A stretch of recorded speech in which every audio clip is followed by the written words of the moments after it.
आधी रात का समय, पहाड़ी इलाका, ऊपर से मूसलाधार बरसात। रह रहकर बादल इतनी जोर से गरज रहे थे कि ऐसा लगता था आसमान ही धरती पर टूट पड़ेगा। पिछले कई दिनों से हो रही इस बरसात के कारण पहाड़ों में लोग अपने घरों में कैद हो गए थे। इतने खराब मौसम में एक 22 साल का नौजवान पहाड़ के खराब रास्तों और नदी को पार करते हुए एक पुराने खंडहर तक पहुंच गया था। खंडहर में पहुंचकर उसने एक दीवार के पास जाकर उसे छूकर कुछ पल कुछ याद किया और फिर पास की जमीन को खोदने लगा। कुछ ही देर में उस युवक का फावड़ा एक मजबूत बक्से जैसी चीज से टकराया और उसी के साथ अब वो और भी उत्साह के साथ खुदाई करने लगा। कुछ ही देर में युवक के सामने एक लोहे का बक्सा रखा हुआ था, जिसे देखकर उसके चेहरे के भाव बदलने लगे थे। युवक ने बक्से पर लगे ताले को फावड़े से तोड़कर जैसे ही उसे खोला, अचानक ही आसपास का माहौल बदलने लगा। जंगल में चारों ओर से जंगली जानवरों के रोने की डरावनी आवाजें सुनाई देने लगी। आसपास के माहौल से प्रभावित हुए बिना युवक ने आओ देखा ना ताओ बक्से के अंदर झांक कर देखा और उसी के साथ वह जोर जोर से हंसने लगा। बक्से के अंदर कच्ची मिट्टी के बने 3 पुतले दिखाई दे रहे थे, लेकिन जैसे ही उसने मूर्ति को ध्यान से देखा, उसकी हंसी मानो गायब ही हो गई। उस मिट्टी के पुतले का चेहरा अपनी जगह से गायब दिखाई दे रहा था। नहीं, ये नहीं हो सकता। मैंने तो पुस्तक में यही पढ़ा था कि मूर्ति मुझे ठीक इसी जगह मिलेगी। फिर ये धोखा क्यों और कैसे हुआ? ऐसी बिना सर की मूर्ति का क्या मतलब हुआ? युवक ने अपने साथ लाई हुई किताब उठाई और बेचैन होकर जल्दी जल्दी पन्ने पलटकर कुछ ढूंढने की कोशिश करने लगा। तभी एक पन्ने पर जाकर उसकी नजर थम गई। अचानक बाहर से जोर से बिजली कड़की और उसी के साथ वह युवक जोर जोर से सर पटक कर रोने लगा। आज कॉलेज के पहले सेमेस्टर का आखिरी दिन था। सभी छात्र बहुत उत्साहित नजर आ रहे थे। क्या बोलते हो भाई लोग, कहीं की ट्रिप हो जाए? यार, हमारे यहाँ से बस 1.5-2 घंटे की दूरी पर एक बेर घनी ऊंची पहाड़ियाँ हैं। उधर चलते हैं, ट्रैकिंग करेंगे, जंगल में ही कैंप लगाएंगे, बहुत मजा आएगा। अरे बोलना रवि, इतना चुप क्यों है? अरोरा सर बता रहे थे तेरा गांव भी कहीं इधर ही है ना? हाँ यार, मैंने कब मना किया? पहाड़ तो घर है मेरा और मैं साथ में रहूंगा तो तुम्हें किसी गाइड की भी जरूरत नहीं पड़ेगी। तो बस फिर हो गया मामला सेट। इस संडे को हम सब रवि के साथ उसका गांव देखने चल रहे हैं। अरे मेरे गांव को देखकर तुम लोगों को कोई खास मजा नहीं आएगा। अगर तुम्हारा घूमने का मन ही है ना, तो मैं तुम्हें एक ऐसी जगह दिखाऊंगा जो कोई गाइड तुम्हें दिखा नहीं पाएगा।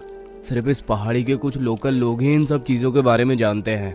ऐसी भी कौन सी जगह है यार? ठीक से बताना, तूने तो एक्साइटमेंट बढ़ा दिया।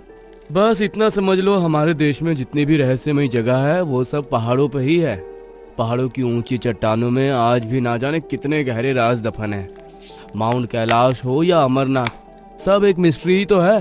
तो फिर ये तेरी वो मिस्टीरियस जगह देखने के लिए अब तो मैं भी बहुत एक्साइटेड हो गई हूँ। 3 दिन बाद शुक्रवार की शाम वो चारों दोस्त पहाड़ों की सैर पर निकल चुके थे। मनोज गाड़ी ड्राइव कर रहा था और बाकी सब हंसते गाते पीछे की सीट पर बैठे मस्ती कर रहे थे। ओके गाइस, तो ये वीकेंड मेरे पहाड़ों के नाम, इसलिए ट्रिप की शुरुआत मैं तुम्हें अपना एक पहाड़ी ड्रिंक पिलाकर करता हूँ। रवि ने एक गिलास में सारे दोस्तों को पीने के लिए कुछ दिया, जिसे पीकर उन्हें हल्का सनसनाहट सी महसूस होने लगी। डोंट टेल मी ये हार्ड ड्रिंक था ना? Feel different. नॉट एक्चुअली, हमारे यहाँ गांव में देसी तरीके से बनाते हैं और शादी पार्टी जैसे मौके पर सब लोग टेस्ट करते हैं। और हाँ, ये अल्कोहल नहीं है, बस इसमें हल्का सा नशा होता है जो थोड़ी देर बाद गायब हो जाएगा। इंटरेस्टिंग। कुछ देर तक गाड़ी को पहाड़ों में दौड़ाने के बाद अचानक ही धीरज की सांस फूलने लगती है।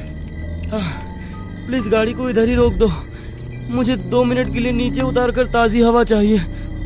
ऐसा लग रहा है जैसे दम घुट रहा है। धीरज की बात सुनकर मनोज गाड़ी रोक देता है। धीरज गाड़ी में रखा अपना बैग पैग उठाकर नीचे उतरता है और थोड़ा झाड़ी की तरफ जाने लगता है। अरे अकेले कहाँ जा रहा है? ठीक तो है ना तू? 1 मिनट, जरा हल्का होकर आया, तुम इधर रुको। कुछ मिनटों के बाद धीरज वापस गाड़ी तक लौट आया था।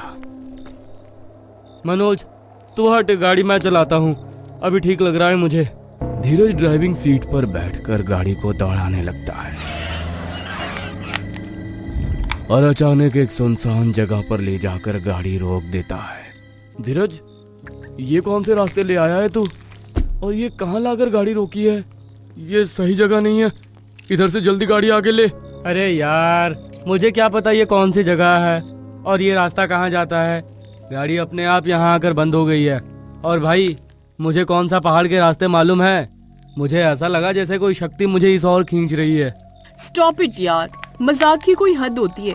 चारों ओर अंधेरा है, आसपास कोई नजर नहीं आ रहा। रवि ठीक बोल रहा है, ये जगह सेफ नहीं लगती। गाइज इधर देखो, यहाँ पर कुछ है, कुछ खंडहर टाइप। अब इधर आ ही गए हैं तो चलो अंदर देखते हैं। नो वे, नहीं, इधर मत जाओ। मैंने कहा था ना कि मैं तुम लोगों को एक खास जगह दिखाने वाला हूँ। तो मैं तुम्हें जो जगह दिखाने वाला था ना, वो इसी जगह से रिलेटेड है। सोचा था ये कहानी सुनाकर तुम्हें थ्रिल फील कराऊंगा, लेकिन लगता है अब सच बता ही देना चाहिए। देखो, जैसे हम मानते हैं ना कि किसी जगह से शिवलिंग प्रकट हुआ था, वो उनका प्रकट स्थल हो गया, ऐसे ही ये जगह शैतान का प्रकट स्थल है। इसी जगह पर सालों पहले शैतान प्रकट हुआ था। आसपास के गांव के लोग इधर आना तो दूर, इसकी बात भी नहीं करते। और गांव के लोगों का तो इतना मानना है कि रातों रात आदिवासी इस गांव को खाली करके भाग गए थे। इसके पीछे भी जरूर इस शैतान का ही कोई ना कोई संबंध है। एक पूरा गांव रातों रात खाली होकर कहीं और चला गया था, और वो गांव भी मेरे गांव से कुछ ही दूरी पर ही है। मैं तुम लोगों को उधर ही ले जाने वाला था। दुनिया कहाँ से कहाँ पहुँच गई, लेकिन उस गांव के लोग आज भी अपने पुराने तरीकों पर ही टिके हुए हैं। ना बाहरी लोगों से कोई संबंध रखते हैं, ना ही उन्हें आज की कोई टेक्नोलॉजी और डेवलपमेंट से कोई मतलब है। और तो और उस कबीले के आसपास जाने से हमारे जैसे पहाड़ी लोग भी घबराते हैं। मुझे लगा था तुम सब शहर के लोग हो, ये कहानी सुनकर तुम्हें अच्छा लगेगा, लेकिन मैं नहीं जानता था यार, मेरे मन में आए हुए ख्याल हमें वाकई यहाँ तक ले आएंगे। अब तो मुझे लग रहा है वाकई ये जगह राक्षस के प्रभाव में है। मैंने सोचा और हम यहाँ पहुँच भी गए। अरे यार, इसमें इतना डरने जैसी क्या बात है? ठीक है, वो बाहर के लोगों से कोई कांटेक्ट नहीं रखना चाहते, ये उनकी चॉइस है। इस सबको इतना हाइप करने की क्या जरूरत है? अभी भी दुनिया में ऐसे बहुत से कबीले हैं जहां आदिवासी अपनी पुरानी परंपराओं के साथ रहते हैं। मैं तो अंदर जा रहा हूँ। आज के टाइम में शैतान कोई है तो वो बस इंसान है, तभी तो बाकी के सारे शैतान ऐसे खंडहरों में जाकर छिप गए हैं। धीरज ने खंडहर में अंदर कदम रख दिया था और मोबाइल की रोशनी में वो अंदर देखने की कोशिश करने लगा था। धीरज के जाने के बाद मनोज, रवि, मधु भी एक एक करके अंदर जाने लगे। ये क्या है? बिना सर की मिट्टी की मूर्तियां, ये कुछ अजीब डरावनी से नहीं लग रही? मुझे दिखाओ, तुम लोग छूना मत। रवि टॉर्च की रोशनी में मूर्तियों को देख रहा था कि तभी मधु के चीखने की आवाज सुनाई देती है। क्या हुआ? तू ठीक तो है ना? मेरे हाथ पे कुछ है, इधर इधर बाजू में लग रहा है कोई मांस को तर रहा है। मधु की बात सुनकर मनोज जल्दी से उसकी शर्ट की बाजू फाड़ देता है, जहाँ एक बिच्छू उसकी बाजू में डंक गड़ाए नजर आता है।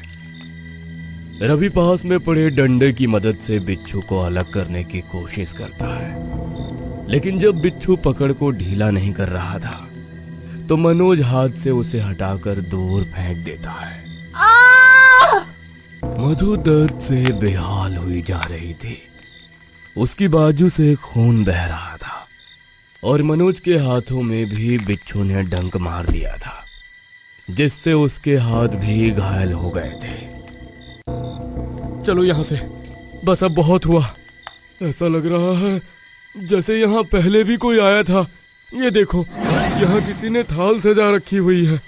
इसमें ये क्या है जिस पर मक्खियाँ भिनभिना रही हैं?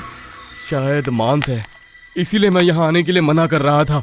यहाँ चारों ओर काले तिल बिखरे हुए और खून से कुछ अजीब से निशान भी बने। और ये काले दीपक, ये सब नॉर्मल नहीं है यार। वहाँ का माहौल और मधु के साथ हुई घटना के बाद वे चारों वापस लौट आए थे। रात काफी हो गई है, मुझे लगता है हमें आसपास ही कहीं रुक जाना चाहिए। कल सुबह लौट जाएंगे। खंडहर में घटी घटनाओं के बाद चारों दोस्त कुछ दूर पर बने गेस्ट हाउस में लौट आते हैं। मधु कमरे में अकेली थी और बाकी दोस्त अलग कमरे में थे। आधी रात को मधु की आंख खुली तो उसे महसूस हुआ जैसे उसके कमरे में कोई पांव घसीट कर चल रहा है। मधु ने चौंक कर लाइट जलाई तो सामने का नजारा देखकर उसके होश उड़ गए। कमरे में वही मिट्टी का पुतला रखा हुआ था जो उसने खंडहर में देखा था, लेकिन अभी सामने उसका सर भी दिखाई दे रहा था। ये कैसे हो सकता है? जरूर मुझे कोई वहम हो रहा है। मधु बिस्तर से उतरी और धीमे कदमों से उस पुतले की ओर बढ़ने लगी। अचानक ही मिट्टी के पुतले की आंखें ऐसे चमकने लगी जैसे वो कोई बेजान पुतला ना होकर कोई शैतानी जीव हो।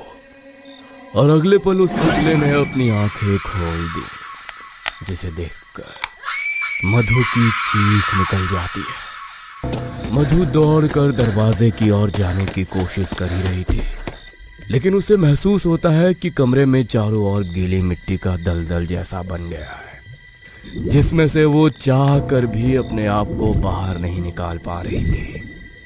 मधु जोर जोर से हाथ पैर चला रही थी, लेकिन हर गुजरते पल के साथ वो नीचे धंसती जा रही थी। दलदल अब उसकी गर्दन तक पहुंच गया था। तभी मधु के कमरे का दरवाजा खुलता है और रवि, मनोज और धीरज वहां पहुंच जाते हैं। मधु, क्या हुआ तुम्हें?